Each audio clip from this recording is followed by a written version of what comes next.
You're listening to Jonesy's Jukebox on KLOS. It is 10 after 12 bells on a Tuesday. It's fantastic. Beautiful day. I rode my bike in, and it's lovely out. And that was Roxy Music, Virginia Plain. And before that was Space Trucking by Deep Purple. And my guest is Jerry Harrison. How are you, Jerry? I'm very well, thank you. I saw you last night. Yes, it was a fun show. Did you have fun? I did. What time did you get to sleep? 2:30. Yeah, about the same for me too. That was a good hang, and it was for a good cause. Absolutely. Music cares, and it's good. It's good to have you here. Well, I've been listening to your show, and I'm delighted to be joining you live for once. We crossed paths quite a bit. We have. Yeah, well, we did. You produced the Neurotic Outsiders. That's right. Album.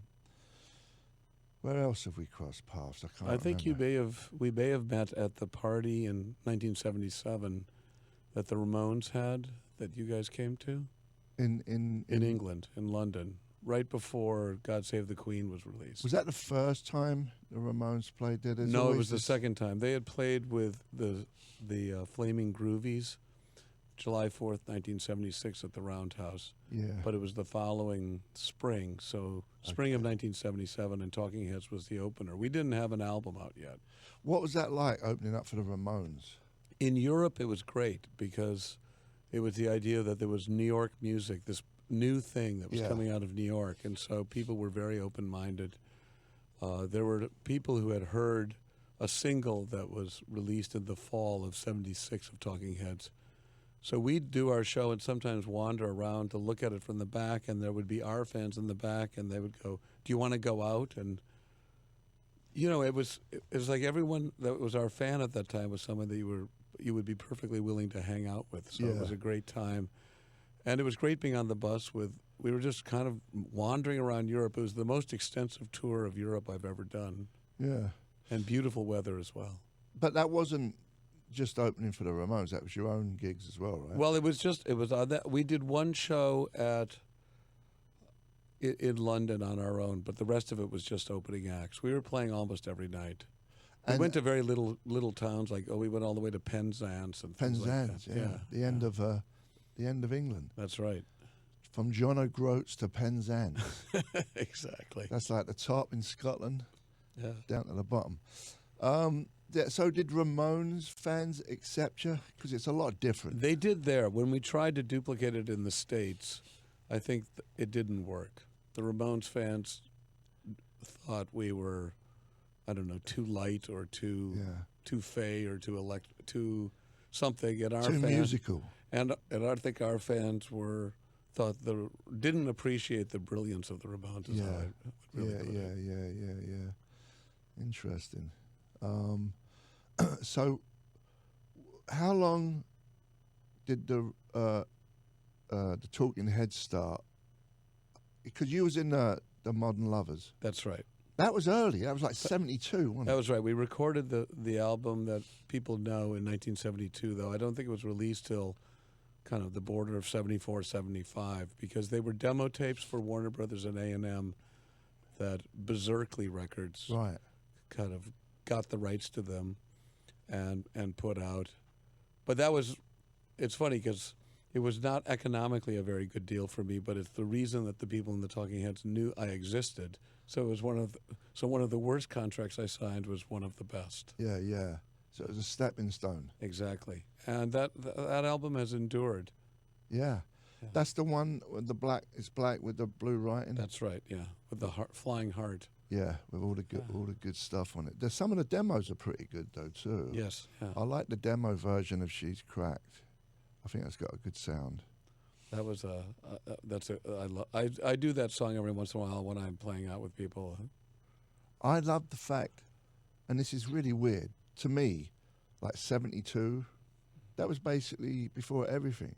It really was. We were In some ways, I say that we are the beginning of what I would call punk rock. I mean, there was obviously the Velvet Underground and the Stooges before us. The Dolls were what came after that. The Dolls were contemporaries of the Modern Lovers, but I think of them as sounding like the Stones. I don't think of them as Right. being punk rock. Right. I mean, Jonathan had this idea of everything should be short and sweet and to the point, and it was all about getting his message across. And to me, that's the essence of punk rock. Is I may not play really well, but I will find a way to express what I want to express one way or the other. Yeah. And that was in contrast to what was popular at that time, which was sort of, I would call it muso rock. Things were the nice, which I really liked, had suddenly become Emerson, Lake and Palmer, which was very pompous and perhaps ornate. Was it? In my mind. No, And- I think in a lot of people's minds. I don't think it was just you. yeah. And things like suddenly all the musicians had gone to musical school or the academy and stuff like that. And so the Modern Lovers we didn't have a great deal of expertise on our instruments, but we knew what sound we wanted and we knew what we wanted to get across. Yeah. Did you know him before the band, Jonathan Richman? I met Jonathan Richman. I was making a film when I was in college about alienation, and I had known some of these. There was a Cambridge contingent of the Andy Warhol crowd that were in those movies. If anyone's ever read the book about Edie Sedgwick, that was the rich chick. right? She was from Santa Barbara and was sort of a muse of Andy's. And so she was part of that crowd, although she was gone by the time I met them.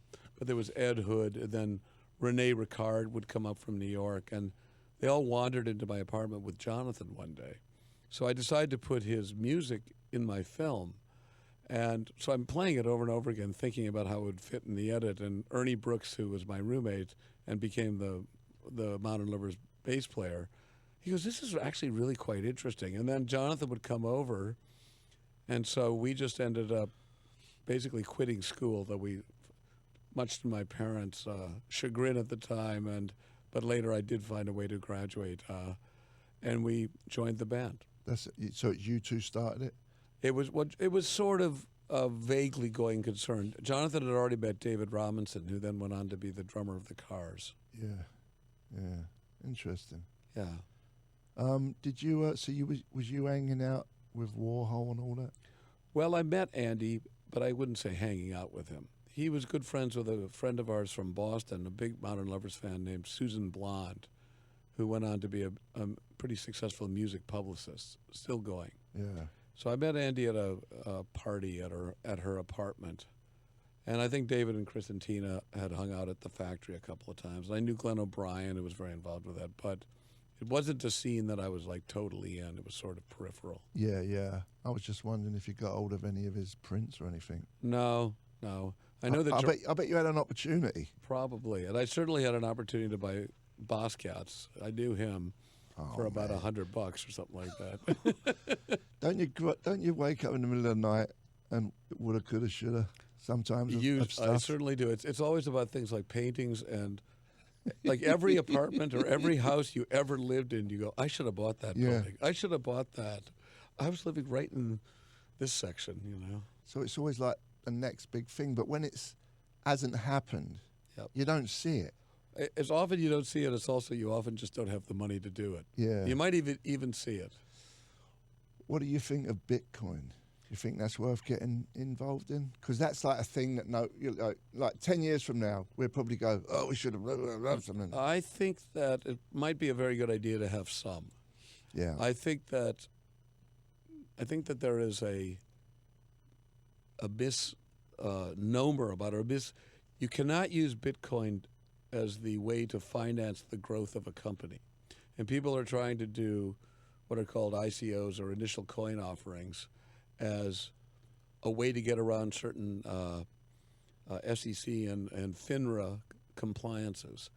And it's all going to come down hard. That being said, as a way of exchanging currencies, particularly the black market will embrace it. It's not going to go away. It just may not be quite as big as some people think. But if it were to grow as big as the market that is gold, it has probably 100-fold growth from where it is right now. Yeah. I kind of get the feeling that the whole world is looking for one currency and not different money. It is a little hard to go, well, just because these guys thought of it, that they're all billionaires that we're supposed to accept that. Yeah. So there's all these new coins coming out. And so it is possible that there won't be, that the ones we think of as being popular now, in the same way that Microsoft Word replaced all of these earlier word processors. Yeah. I think if you took some, I don't know, depending on how rich you are, took some money, I wouldn't put all in on it. No way. Yeah. Some guys appear to be making a killing, or you hear about Well, that. the Winklevoss twins, the ones who The were Winklevoss? the ones that Mark Zuckerberg had to pay off, they've put a huge amount of money into it, and they've made a lot of money. The twins. The twins, yes. Yeah. The rowers. Yeah, exactly. Yeah. Very, very upper crust. Yes. Couple of upper crust punters. But they made a lot of dough from Facebook, right? Them too? They did, but the people who advised them thought that they should just sell it immediately, and they kept their stock, so they were smart. They man. were smart. They were smart, and they was advised to get rid of it. Yeah. Oh, they probably sleep good at night then. They do. But they probably think that they still got ripped off. Oh, I'm sure. Some people are never happy. Let's play some music.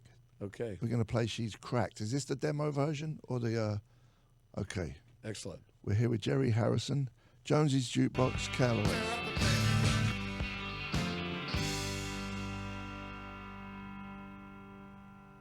You're listening to Jonesy's Jukebox on KLOS. That was the Talking Heads. Paper was the name of that track. Then we had the Ramones, 53rd and 3rd. Then we had the Modern Lovers, a demo version or a different version of Roadrunner. You never heard that one, Jerry? Jerry Harrison is my guest. I got to say that because I get complaints that I don't say the guest names enough. Was that a demo? Did you know that version? I didn't know that version of She Cracked, no, so I'm not sure where that came from. It could be. It had some other effects in it that sounded like things going backwards, which would be difficult to do live back then. So I don't know. Was you involved with the writing of that track? No, most of those songs. I was involved with the arrangements and how it sounded, but most of the songs, Jonathan wrote on his own. Yeah. And the Ramones, 53rd and 3rd. Yeah. Yeah. Well, that's where Shenanigans went on. That's right. Yes, that's right. I think Dee Dee. If you needed a few bucks. That's right. Yep. Anyone could go down there if you didn't have any shame. That's exactly right. I think a little like Santa Monica Boulevard was here. Well, Santa Monica, a lot bigger though. Oh. But yeah, okay. Just testing you. Paper. Did you have anything to do with that? That was written by the time I joined the band. Yeah, but it's very. I haven't listened to it in a long time, but it's so immaculate. Yeah. Our playing and the recording we were doing back then, it was not relying upon long sustained notes or distortion. It was all very crisp, clear, which I think really made us stand out from almost all of the other bands that were coming out of that time. Did you? Was it already formed before you joined? It was a trio when I joined, and they wanted to expand. And actually, it's a funny story. They got in touch with me. Steve Paul, who had Steve Paul's Scene and managed the Winter Brothers and Rick Derringer, had recommended me to them, and someone else had. And that Modern Lovers record had come out, so they were aware of it. So they called me up, and I was so broke. I was living in Boston. So the only way I could come to the rehearsal is I helped Ernie, as I mentioned before. We still had the band van, move a family to New York. So we moved their furniture, and as it worked out, there was no room once we got all their furniture in the van for the keyboard. So I showed up with a guitar, and they go, "We were looking for a keyboard player. I thought you played keyboards." I go, "I do, but there just wasn't room in the van. But I'll play guitar tonight."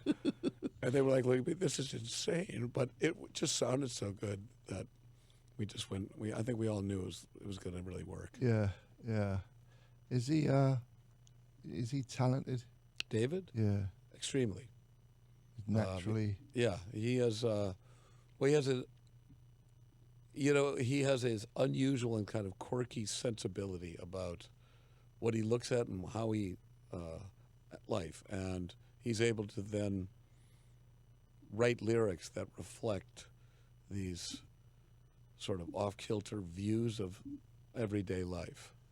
And I think that it really does illuminate something about something you might have looked at 1,000 times, and then you go like, I never quite looked at it like that. Is he like an intellectual? You never hear about Yes, him I mean or see him. he's a self-taught intellectual. Yeah. So He's like me then. exactly. I'm smarter than him. An though. autodidact. Oh man! So what you're doing now? You're producing, right? I'm producing. I'm working for a couple of companies. I produced a wonderful band, Le Butcherettes, this year. The girl singer. Yeah. Teresa Suarez Calvo, and could be the other way around. And she's just fantastic. I think she's about to start a tour. There's a new single and video that just came out, and we had a great deal of time. She came up to, we recorded it at this studio out in Stinson Beach. Yeah. And it was really, really great. And I worked on a couple of other things. I worked on a band that's a little bit like the big band of Talking Heads called Turquoise out of Brooklyn. Yeah. And I did a movie about Memphis music called Take Me to the River, which is really wonderful. What is Memphis music? Well, this really had to do with the Stax Volt and Old school. And Willie Mitchell Studio Royal, but we combined it with new Memphis musicians, many of them who were rappers who had no idea about the old school because Stax had been. So you see a rapper named Al Capone, Al Capizzi, driving along with Booker T of Booker T and the MGs. I think we went to the same high school, but I had no idea you went to that high school. And you mean that's where the bus stop was when I went to school? That's where Stax was? So in a way, it was this education or re-education of what a magnificent scene there had been there. And it was also about how that scene had been destroyed by the assassination of Martin Luther King. Mm-hmm. So it's on Netflix. It's called Take Me to the River. Is that new? Oh, it came out a couple of years ago. Yeah. We did the festival route, and now it's on Netflix, yeah. Cool. Did you see the Elvis documentary yet? I have not. on I've heard HBO? great things about it. Yeah, it's very good. I still haven't seen the second half. It's two parts that you watch straight away, but it's done really good. Yeah, I can't wait. Yeah. My mother and my grandmother turned me on to Elvis. That was my beginning of my love for rock and roll. My mother, who was a painter, would say, "Oh, the Army just ruined Elvis because Elvis's face is long, and he needs those long sideburns for the proportions of his face to look right. And the Army just shaved it off, and then he just didn't look right." Well, I think Speed had a part to play in it yes, too. Yes, I think that helped too. She was merely talking about his profile. Yeah. But that's when he discovered, supposedly in the documentary, that's when he discovered, pills, and that made his face longer because he was skinnier. Yeah. He had a perfect face, though, if you ask me. Yeah. He had a perfect face for rock and roll. Yeah, it was. He almost looked as good as me. 75%. What was you going to say? I was going to say that he had this sort of, he wasn't really he didn't have big, you couldn't see his beard really heavy. He had a very delicate face, and yet then that voice came out of him, and he obviously had a great masculinity because of that look, a bit of femininity. It was the beginning of we're going to blend things a little bit. And makeup. He used to have makeup at an early age. Yeah. So, but I think he got that from some black artists like Little Richard and stuff. I think you're right. Yeah, he used to hang up, I think, down on Beale Street. And yeah. It's all in there. It's all in the documentary. Yeah. That's what's good. It's really done But that's well. what's so amazing about that town. I mean, so much of the birth of rock and roll came out of, you might say, 100 miles, because that would include all of the Clarksdale, Mississippi, and stuff like that around there. Yeah. Good stuff, man. we're gonna play one of your new productions, La Butcherettes. Excellent. This is a track called Spiders and Waves, Right. produced by Jerry Harrison, who's on the box right now. Jonesy's Jukebox Callaway. You're listening to Jonesy's Jukebox Callaway with my guest, Jerry Harrison. How are you, Jerry? I'm good. Good. Does that song bring back memories? It certainly does. Or you're sick of it? No, I still like to play it, and I still like to listen to it. That, in a way, that song was the first song that really got major airplay for the Talking Heads. Yeah. And interestingly, it was on AM radio, not on FM radio. Why was that, you think? It was right when the transition was taking place. Yeah. And every time we would go around to FM stations, they would talk about how much they hated punk music. Yeah. And it was the time when it was all wind chimes when you went to an FM station. People go, ring. You're listening to, and sometimes they would go, we can't stand any of that punk music. Of it, we like you the best. But Yeah. basically, we hate it all. FM never gave any love to punk rock. No, it certainly didn't. None. None. They claim they did now, looking back, but they really hated it. Maybe only on your show. They really hated it, man, back then. Take Me to the River. Then we had La Butcherettes, Yep. Spiders and Wave that you produced. That's right. And do they have a decent label?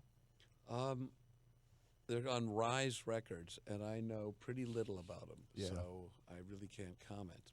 But they have a great record. They need to make it work. I mean, do you still like producing it in this day of I do. not making a lot of dough in the music business? I do because I love it. I mean, it's certainly not a way to support your family anymore. Yeah. I mean, one could get lucky once in a while, I suppose. But it's still fun, and I still, sometimes you do things that hardly anybody ever gets to hear about. And that, at a certain point, that's frustrating. You spend 2 months or 3 months on something, and then, 1,000 people hear it. Exactly. At some point, that doesn't seem that worth it. It seems like other Yeah. things would be better. But this one, she works very hard. She has a great stage presence and makes good videos. So I have high hopes for this one. She used to Twitter me because I used to play her songs a lot when I was with another station, and she was like, "Oh." Yeah. I think she's playing in L.A. and in San Francisco. I'm going to see her next month. I think she's playing the 15th here. Yeah, yeah. What was it like? Who approached you to do the Neurotic Outsiders album? Was it Guy Osiri who approached you? It was Guy Osiri. Yeah. Yep. And what did you know? Kind of what the deal was, or I can't remember. Well, he told me that you had been performing at the Viper Room together. It was a thing there, yeah. And that people were just loving it, and he thought it could be a big hit. I know. And so we hope so. It was a Matt and Duff and you made sense. It's John Taylor had a very different vibe, so to speak, which rounded it out and made it really interesting. I thought his bass playing. He's a fabulous. He bass rocks player. just as good as anyone. That's exactly right. But just his history. Sure, of Yeah. course, the name. Yeah, and we had a lot of fun doing that. Yeah, I remember we was in various studios. Yeah. The record plant up in Sausalito. That's exactly right. Yeah. That was a fun time. It was fun making that record. I enjoyed making that record because I don't know why. But yeah, and then we kind of, after, when it was time to come out, the Sex Pistols did our reunion tour in '96, so kind of dropped the ball on it. Yeah, I think there was this assumption that just because you all had been in very famous bands, that people would immediately flock to it, No. and people had not planned for it to take a little bit more work and for touring and all the things that they tell a normal band is like, you have to devote this much time to making this work. Absolutely, and that was a time when there was a lot of dough around. People were just slinging dough around. There was, yeah. $1 million we got. Nice. Did you know that? I did not. I should have asked for more money. Oh man. I do remember people showing up and this record bought me this car. I was going, wait a minute, that's a really nice car. Oh man, you wouldn't get 100 pesos now. That's right. Yeah. 1,000,000 pesos. We're gonna play a couple more songs. This is you and Jonathan Richman. Yeah, this is a new track that Jonathan and I have reconnected. This is very outside of the rest of the music we've heard here because Jonathan, anyone who's followed his career since the album I made with him, he's become extremely soft and delicate. Yeah. This song is called "This Lover's Lane is Very Narrow." Did you produce this? Well, he was producing it, but I sort of took over a little bit. So, but it will be. So the first part's good and the second part ain't. Yeah, but you could tell that it's surprising, and all the rest of the music we did. I think it's the record. I think it's going to come out in a few months. And then after that, we're going to go into the Neurotic Outsiders. That's right. This will be quite the segue. Okay, we're here with Jerry Harrison, Jonesy's Jukebox.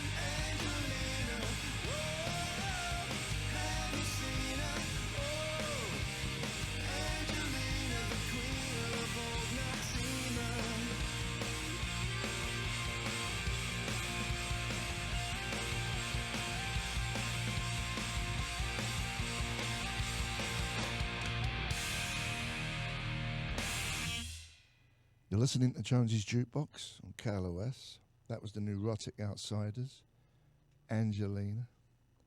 Before that was This Lover's Lane is Very Narrow with Jerry Harrison and Jonathan Richman.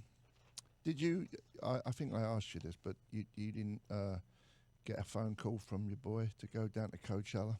No, I think he's got it all worked out at this point. He don't need you? Well, he's got his own plan at this point. Yeah. Hey, man, it was great having you in here. It was fabulous. Thanks for coming by. Hopefully we can do this again sometime soon. That would be great. You got any junk? No, we're good. What are we going to do? Yoshiki from Japan is up next. And we're going to play some more music? We're going to visit the Duke. Okay. We'll see you later.